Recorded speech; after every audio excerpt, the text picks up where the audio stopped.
A desigualdade de Bell é a descoberta mais profunda desde Copérnico. Quem disse essa frase foi o físico americano Henry Stepp. Essa afirmação ela parece ser um pouco exagerada, mas a desigualdade de Bell é realmente um resultado muito relevante da mecânica quântica. Por exemplo, o Prêmio Nobel de Física de 2022 ele foi dado em homenagem aos físicos experimentais que investigavam justamente a desigualdade de Bell. Além da sua importância na área de fundamentos da física quântica, a desigualdade de Bell também é relevante em áreas aplicadas, como informação quântica e computação quântica. Pô, mas o que é a desigualdade de Bell, né? E por que ela é tão importante assim? É sobre isso que a gente vai falar nesse vídeo. Apesar de ser um tema que aparece assim, em tópicos mais avançados da mecânica quântica, a gente vai fazer uma apresentação aqui bem introdutória, então se você nunca estudou mecânica quântica, formalismo quântico, matemática e tal, mesmo assim dá para entender o que a gente vai falar aqui nesse vídeo, tá? A ideia aqui é fazer um vídeo introdutório mesmo sobre esse assunto, né? Esse é o canal Cientificar, um canal de divulgação científica, que a gente vai falar sobre física, principalmente sobre física quântica, sobre seus conceitos, suas aplicações. E se você gosta desses temas, se inscreva no canal e assim o YouTube vai te indicar os próximos vídeos que a gente postar aqui. Então, esse resultado, né, a desigualdade de Bell, ela foi proposta por um físico norte-irlandês chamado John Bell. E ele apresentou um teorema matemático que serviu como uma grande contribuição para um debate que foi lançado pelo Einstein na década de 30. Esse resultado do Bell, né, a desigualdade de Bell, ela foi apresentada ali na década de 70, tá? Mas na década de 30, o Einstein ele iniciou ali uma discussão com Bohr, o Niels Bohr, né, sobre o fato de que o Einstein estava propondo a ideia de que a mecânica quântica era uma teoria incompleta. O Einstein defende isso, né, num trabalho que ficou famoso, conhecido como paradoxo EPR. Tá? Nesse vídeo que aparece aqui no card a gente fala mais sobre o paradoxo EPR. Vou deixar também o link para o vídeo na descrição. Mas o paradoxo EPR, então, foi algo muito relevante que foi apresentado ali pelo Einstein na década de 30. E basicamente, nesse trabalho, o Einstein apresentava alguns argumentos que sugeriam que a mecânica quântica era uma teoria incompleta. No mesmo ano, né, o Einstein apresenta esse artigo em 35, né, no mesmo ano o Niels Bohr publica uma resposta a esse artigo, contradizendo, tentando refutar ali os argumentos do Einstein. Acontece que esse debate entre o Einstein e o Bohr, né, apesar de ser um debate entre dois grandes físicos, ele era essencialmente um debate filosófico. Isso porque no EPR, né, nesse trabalho Paradoxo EPR, o Einstein e seus colaboradores, né, eles apresentavam ali uma noção, eles apresentavam um argumento que era o seguinte, eles falavam que a mecânica quântica era incompleta porque ela não era capaz de descrever todos os elementos da realidade. Mas para falar isso, ele precisava definir o que é um elemento de realidade, o que é um elemento da realidade, né, o que é real. Você tem um objeto, esse objeto tem propriedades reais, o que você quer dizer com isso, né? E aí, nesse artigo, Einstein realmente faz isso, apresenta uma definição para o que é realidade. E aí, quando o Niels Bohr publica um artigo em resposta a essa afirmação do Einstein, né, essa tese do Einstein, aí ele vai justamente discutir o critério de realidade usado pelo Einstein. Então, era uma discussão entre o Bohr e o Einstein, mas no fundo a discussão não era sobre princípios da física, mas era uma discussão sobre o que é realidade. E essa é uma discussão do campo da filosofia, né?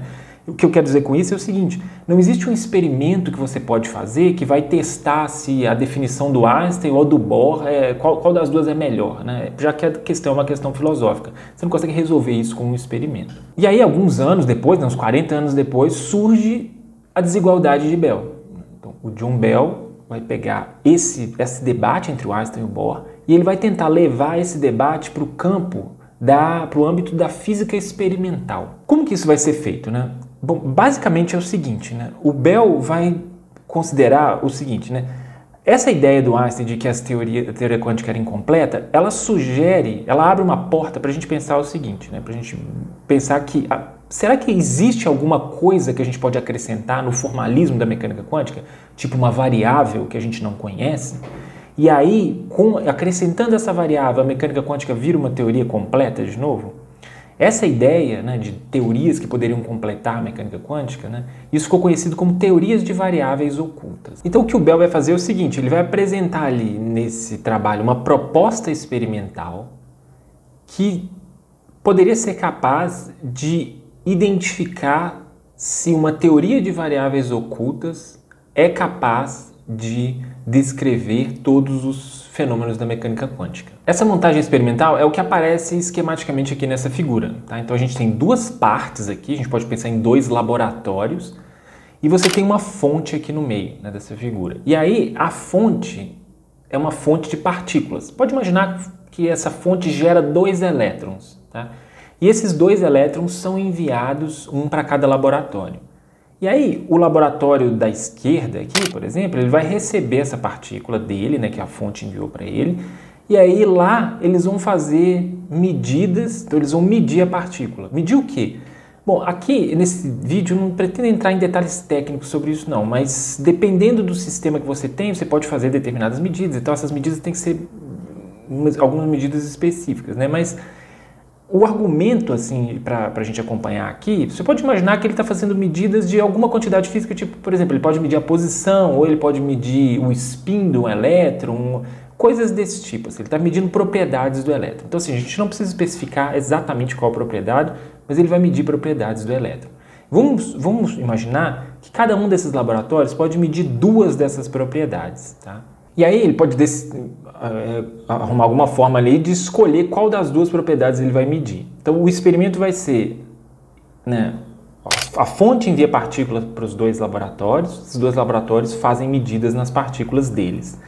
Só que isso vai ser repetido várias vezes, né? Então a fonte vai enviar a primeira partícula, eles medem, a fonte vai enviar a segunda partícula, eles medem, a terceira e assim vai. E isso vai ser repetido muitas e muitas vezes.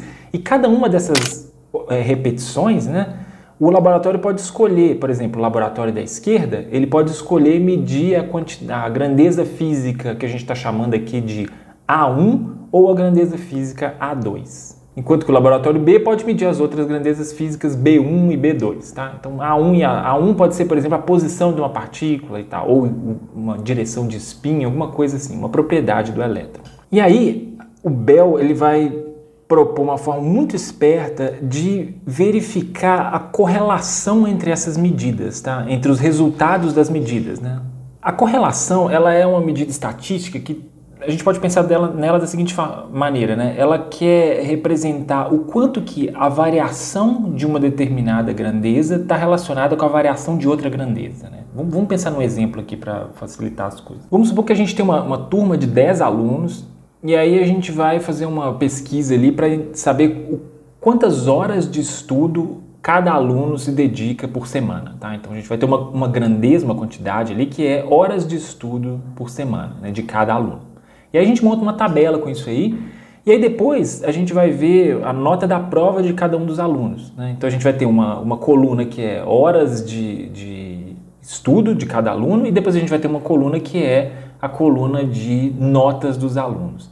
A gente vai ver, se tudo funcionar bem, né, que tem uma correlação entre horas de estudo e nota dos alunos. Isso significa o seguinte, né, que se a gente pegar os valores mais altos ali da tabela de horas de estudo, provavelmente esses valores são correspondentes a notas mais altas, né? Então os estudantes que dedicam mais horas de estudo durante a semana vão obter notas mais altas. E se você olhar, né, aqueles que dedicam um menor número de horas, né, por semana, você vai ver que isso coincide com as notas mais baixas, né? Então, variando o valor ali na tabela, né, pegando valores mais altos ou mais baixos de horas de estudo, corresponde a pegar valores mais altos ou mais baixos também das notas, né? Então, essas 2 grandezas, horas de estudo e notas, são grandezas correlacionadas. E aí a gente entra num ponto que é o seguinte, né? Vamos voltar para a desigualdade de Bell. A desigualdade de Bell, para ela funcionar, então aqui está de novo a montagem experimental aparecendo, esses 2 laboratórios eles têm que estar separados a uma distância muito, muito grande, tá? E isso tem que acontecer para o argumento do Bell funcionar, porque ele quer evitar que o que acontece em um laboratório possa ser causa do que acontece no outro laboratório. Tá? Então o que acontece no laboratório da esquerda aí não pode ser causa do que acontece no laboratório da direita. E aí a gente consegue garantir isso se a gente separar os laboratórios, porque aí se eles estão muito distantes, o que acontece num lugar muito longe não pode ser causa do que acontece num outro lugar, né? Então, sei lá, um lugar muito distante da Terra, uma estrela Alpha Centauro, o que acontece em Alpha Centauro agora não pode ser causa de um evento na Terra nesse momento, né? Então, assim, demora um tempo para que a luz saia de Alpha Centauri e chegue na Terra. Então, nada que aconteça em Alpha Centauri nesse instante pode ser causa do que acontece na Terra no mesmo instante. Isso é intuitivo na nossa relação de causa e efeito, já que a gente está acostumado com efeitos de relação causal que são locais, né? Assim, tipo, sei lá, alguém bate na porta e eu escuto o barulho. Aquilo está acontecendo no mesmo lugar, assim, né? Essa relação de causalidade à distância, a gente já intuitivamente percebe que isso é algo meio esquisito. E isso tem um reforço assim, né, formal com o desenvolvimento da relatividade restrita. Tá? O Einstein mostra que existe uma velocidade limite para você enviar algum sinal e tal. Então a causalidade teria um limite ali, né, para você considerar que dois eventos um pode ser causa do outro. E a velocidade limite que existe no universo é a velocidade da luz. Então, voltando para a desigualdade de Bell, né, a montagem experimental aparece aqui. E aí você tem os dois laboratórios separados, e aí se você medir uma correlação entre os resultados de experimentais, né, nos dois laboratórios, né, então vamos supor que existe uma correlação entre o que o laboratório A está medindo com o que o laboratório B está medindo. Essa correlação ela só pode ser explicada por uma causa comum. Por quê? Porque os laboratórios estão separados a uma distância muito grande. Então, a única coisa que resta para a gente explicar essa relação causal que existe entre os resultados no laboratório A e no laboratório B é uma causa comum, algo que seja capaz de causar o resultado no laboratório B, mas ao mesmo tempo causar o que acontece no laboratório A. Então, como vem de uma causa comum, esses resultados das medidas podem estar correlacionados. Isso que eu estou falando parece um pouco intuitivo, assim, mas é algo que a gente chama de princípio de Reichenbach, tá? Estou falando de uma forma bem aproximada, assim, mas existe um formalismo que garante isso que eu estou falando. Então, o Bell vai lançar essa hipótese que existe uma causa comum. Quem é essa causa comum? A tal da variável oculta que a gente estava falando anteriormente, tá? Então, a ideia vai ser, eu vou pegar um sistema quântico, tipo 2 elétrons, eu vou lançar um elétron para cada laboratório, as medidas vão ser realizadas nesses elétrons, e aí, se a gente medir uma correlação entre elas, quem vai explicar essa correlação é essa coisa que a gente chama de variável oculta, porque a gente não sabe o que é essa variável oculta, mas ela vai ser, nesse caso, nesse específico desse experimento, a causa comum entre os resultados do laboratório A e o laboratório B. A causa comum que explica a correlação, né, entre as medidas do laboratório da esquerda e a medida dos laboratórios da direita. Então, o Bell parte dessa hipótese e aí, considerando isso, ele vai fazer um cálculo e ele vai mostrar que essas medidas, a correlação dessas medidas, elas têm que respeitar, considerando essa hipótese de que elas são causadas por uma variável oculta, elas têm que respeitar uma desigualdade matemática. A desigualdade matemática, uma das formas dela é essa que aparece aqui, onde esse S, então S é menor ou igual a 2, esse S aqui, ele é assim, você calcula o S a partir de medidas realizadas no laboratório da esquerda e no laboratório da direita, naquela montagem que a gente apresentou. Mas o S é o quê, né? O S, a gente não vai entrar em detalhes aqui sobre qual que é a forma matemática dele, mas basta entender isso, que o S pode ser obtido com a realização desse experimento, tá? Então o S, vamos pensar nele como uma grandeza experimental. Então o que o Bell está apresentando aqui é o seguinte: existe um limite para esse valor que eu meço em laboratório, que é o tal do S aí. Se você encontrar um sistema físico que viola essa desigualdade, ou seja, que uma medida de S dá um valor que é maior do que 2, aí você está mostrando que a hipótese que o Bell usou não é válida nesse caso. Então, num caso desses, você estaria mostrando que... Qual que é a hipótese que ele usou, né? De que existe uma variável oculta e que essa variável oculta é a causa comum para a correlação entre as medidas do laboratório da esquerda e as medidas do laboratório da direita. Então, você mostrando que... Então, violações da desigualdade de Bell, né? Acabam sugerindo que essa hipótese é uma hipótese que ela não é válida. Então o experimento de Bell seria capaz de testar essa hipótese, né? Ele é capaz de refutar a hipótese de causalidade local se se todos os parâmetros, né, se todas as condições exigidas ali pelo Bell, né, que tem mais detalhes aqui que eu estou omitindo nesse vídeo, mas assim, se outros detalhes forem contemplados num experimento desse. E aí o que acontece? A partir da publicação desse resultado na década de 70, na década de 80, 90, com avanços tecnológicos, né, e possibilidade de fazer experimentos desse tipo de uma maneira mais controlada, surgiram vários e vários grupos experimentais que se dedicavam à realização de violações, de experimentos de violação de desigualdade de Bell. E vários desses laboratórios, né, vários experimentos foram realizados e vários mostraram a violação da desigualdade de Bell mesmo, né? Assim, no início, os experimentos eles não levavam em consideração todas as hipóteses necessárias para a realização do experimento, né? Mas à medida que com o desenvolvimento tecnológico, né, aí mais nos anos 2000, 2015, 2016, começaram a aparecer experimentos que consideravam todas as hipóteses para um experimento de Bell, né?